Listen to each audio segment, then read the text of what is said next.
અને સૌ લોકો જુઓ કે આ જે મહંતના સારણકા નદીને કાંઠે એક હનુમાનજીનું મહાન મંદિર છે, જેની અંદર બાપુના સંત સુરાસતી દાનીઓ જેના જગમાં ગુંજે નામ, એવી ધન્ય ધરા સૌરાષ્ટ્રની જેના અજોડ તીર્થધામ, એવા બાપુ આપણે કે નથી મફતમાં મળતા, એના મૂળ છૂપવવા પડતા, સંતને સંતપણા નથી મફતમાં મળતા, એવા સંત આપણી સમક્ષ ઉપસ્થિત છે. બાપુ આ જગ્યા કઈ કહેવાય?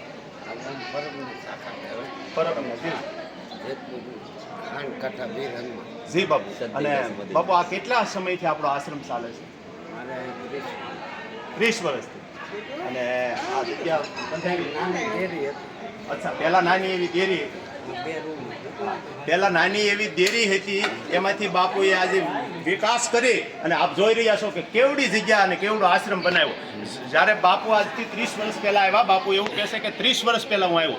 30 વર્ષ પહેલા અહીંયા કાંઈ સામાન્ય નાની એવી દેરી હતી, અને આજે આ દેરીની અંદર આપ જોઈ રહ્યા છો કે કેવડી જગ્યા અને મોટો આશ્રમ બાપુની દયાથી અને સદદેવીદાસ બાપુની, અમર દેવીદાસ બાપુની જે માતા અમર જે થઈ ગયા, અમર માતા જે મા જગદંબા જ્યારે વેલડું લઈને જતા હતા, મા જગદંબાને જ્યારે પરબની જગ્યા આવી અને ત્યાં મા જગદંબાએ પોતાને ત્યાં સંન્યાસ લઈ લીધો, એના દર્શન બાપુ આજે આપણને અહીંયા કરાવી રહ્યા છે.